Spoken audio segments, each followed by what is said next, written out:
Donc on a vu dans le théorème 16 une première méthode pour calculer un déterminant, se ramener à une matrice triangulaire supérieure ou inférieure, ou une matrice diagonale ou triangulaire par bloc.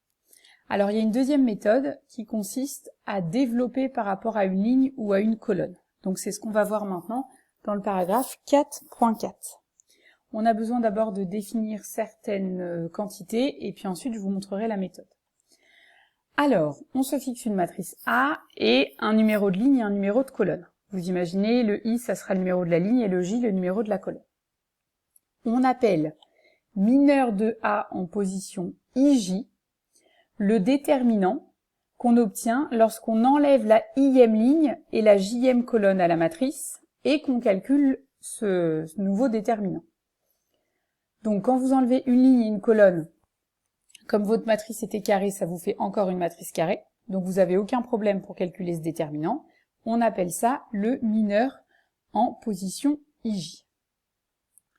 Ensuite, on appelle cofacteur en position IJ le scalaire moins 1 puissance I plus J fois le déterminant qu'on a défini précédemment. Et enfin, on appelle comatrice de A la matrice dont les coefficients sont les cofacteurs. Donc vous enlevez la ième ligne, la jième colonne et vous calculez le nouveau déterminant.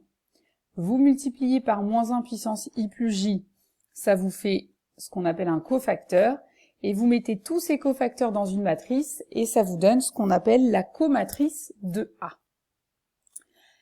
Par exemple, sur cette matrice A, le mineur en position 1, 1, c'est le déterminant de la matrice obtenu en enlevant première ligne et première colonne. Donc c'est-à-dire c'est le déterminant de cette matrice 5, 8, 6, 10. Comme c'est une matrice de 2, vous savez le calculer. Le mineur en position 3, 1, c'est le déterminant de la matrice obtenue en enlevant la troisième ligne et la première colonne, c'est-à-dire c'est le déterminant de la matrice 4, 7, 5, 8. Pareil, on sait le calculer. Alors, vous avez remarqué, ensuite, là, il y a un moins 1 puissance quelque chose. Donc, ce coefficient, il vaut soit plus, soit moins, tout le temps. Pour vous en souvenir, voilà à quoi ressemble le signe. En haut à gauche, c'est toujours un plus, et puis après, c'est alterné. Ok, donc vous commencez par mettre un plus ici, après moins, plus, et pareil, moins, plus, et puis à partir du moins ici, c'est alterné, donc vous faites moins, plus, etc., etc. Alors, à quoi servent ces coefficients? Eh bien, ils servent à calculer un déterminant. Et c'est le théorème 17.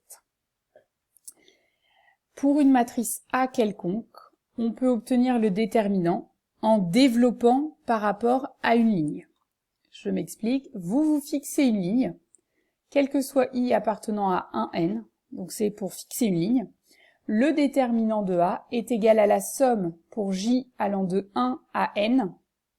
Donc ça vous permet de parcourir toute la ligne. Ok, I est fixé, donc vous êtes en train de travailler sur la ième ligne, et c'est J qui varie, donc vous êtes en train de parcourir toute la ième ligne. Eh bien, vous devez faire moins 1 puissance I plus J fois le coefficient en position IJ fois le déterminant de la matrice qui reste lorsque vous avez enlevé la ième ligne et la jième colonne. Et on peut faire pareil par rapport à une colonne. Cette fois, on se fixe une colonne. Donc on est en train de travailler avec la jième colonne.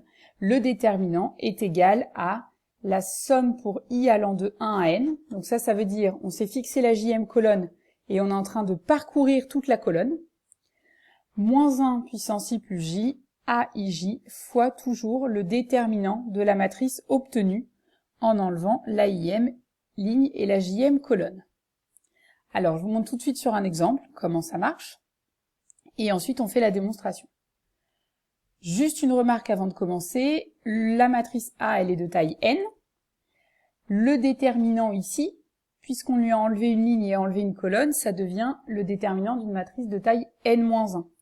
Donc en fait, l'intérêt de cette formule, c'est de ramener le déterminant, le calcul d'un déterminant de taille n à n calcul de déterminant de taille n-1. Et puis chacun des déterminants de taille n-1, si vous appliquez de nouveau cette formule, vous vous ramenez au calcul de n-1 déterminant de taille n-2. Donc typiquement, pour le programmer, par exemple, ça c'est pas mal. Alors, je vous montre sur un exemple. On veut calculer le déterminant de cette matrice.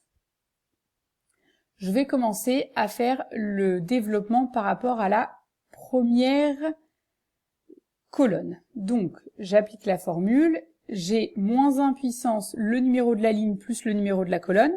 Donc au début, là, je suis première ligne, première colonne, donc ça fait -1 au carré, fois le coefficient en position 1, 1, donc c'est le 0, fois le déterminant de ce qui reste lorsque j'ai rayé la première ligne et la première colonne. Donc ce déterminant 0, 0, 2, 1. Plus -1 puissance i plus j lorsque je suis passé à la ligne en dessous, donc -1 puissance cette fois 2 plus 1, d'où le -1 puissance 3, fois -1 qui est le coefficient à cet endroit-là dans la matrice, fois le déterminant qui reste lorsque j'ai rayé la première colonne et la deuxième ligne, c'est-à-dire le déterminant 2, -1, 2, 1, plus -1 puissance 3 plus 1, donc -1 puissance 4, fois le coefficient 2 qui est ici, fois le déterminant qui reste lorsque je raye la troisième ligne et la première colonne, c'est-à-dire le déterminant de 2, -1, 0, 0. Donc voilà la valeur du déterminant si je fais un développement par rapport à la première colonne. Ici, le déterminant, quand c'est une matrice de 2, vous connaissez, c'est AD moins BC, donc ça vaut 0. Ici, c'est 2 moins 2, donc ça fait 4. Et ici, c'est 0 moins 0, donc ça vaut 0. Donc finalement, le déterminant vaut 4. Pour vous entraîner, je vous ai mis également la formule lorsqu'on fait le développement par rapport à la deuxième ligne.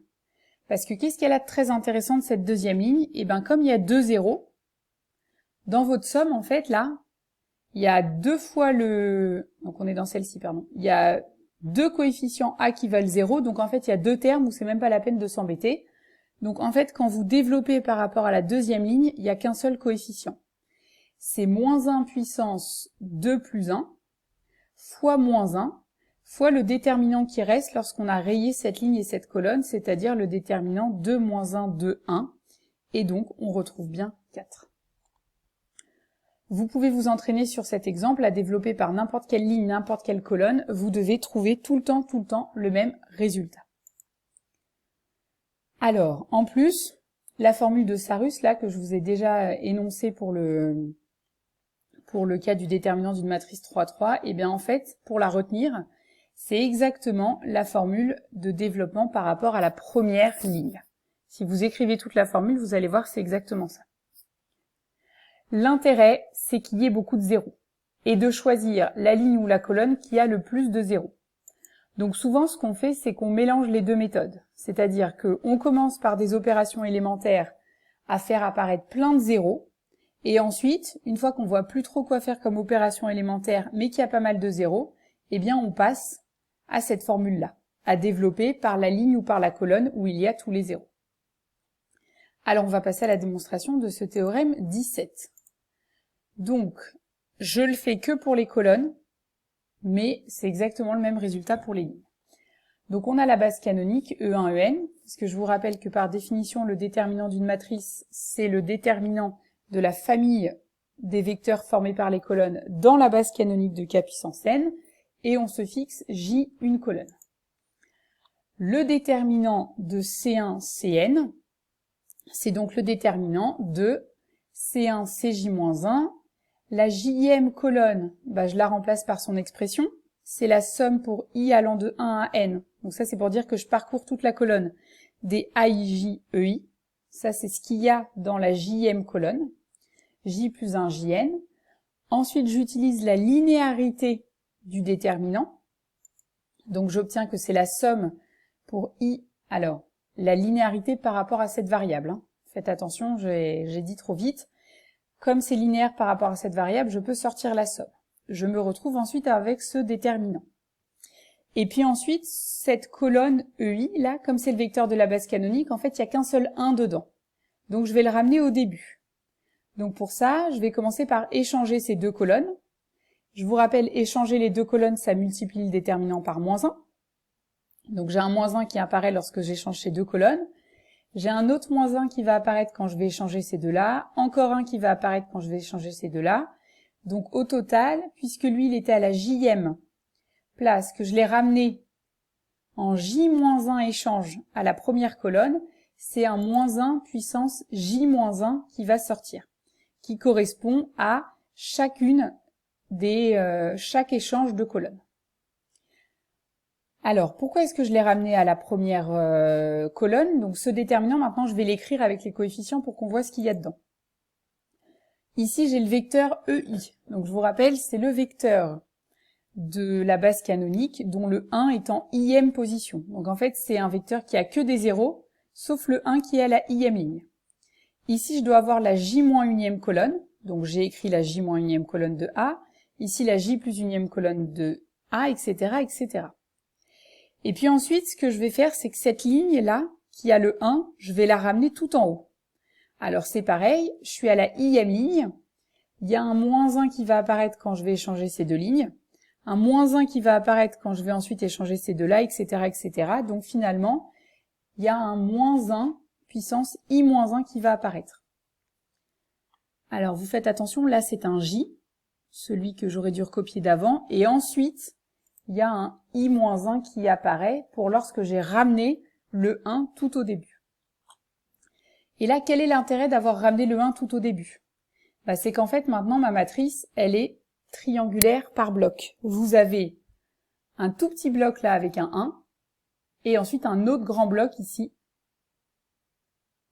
qui est le reste de la matrice. Et donc, comme on sait calculer le déterminant d'une matrice par bloc, on sait que c'est le déterminant de ce bloc-là fois le déterminant de ce bloc-là.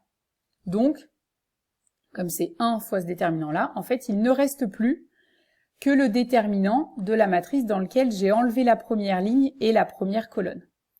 Donc je l'ai écrit ici, et j'ai mis un petit indice n-1 pour que vous reteniez bien que ce nouveau déterminant, là, il est taille n-1. Bon, mais en fait, dans ce nouveau déterminant, il y a quoi? J'ai enlevé la ième ligne, et j'ai enlevé la jème colonne. Donc en fait, ce déterminant, c'est exactement ce que j'ai appelé le mineur en position ij de la matrice A. Et donc on retrouve bien que le déterminant de A est égal à cette formule annoncée. Alors vous devez savoir le faire sur des exemples. Vous devez également savoir le démontrer, mais c'est moins urgent. Je préfère vraiment que vous commenciez par vous entraîner à le manipuler. Dans la feuille d'exercice, je vous ai mis plein de déterminants que vous pouvez calculer comme ça. Je vous rappelle, le but, c'est de choisir une ligne et une colonne où il y a beaucoup de zéros. Donc je vous encourage à utiliser des opérations élémentaires pour faire apparaître des zéros. Et ensuite, une fois que vous trouvez qu'il y a pas mal de zéros, appliquez la méthode de développement, soit par une ligne, si c'est une ligne où il y a plein de zéros, soit par une colonne.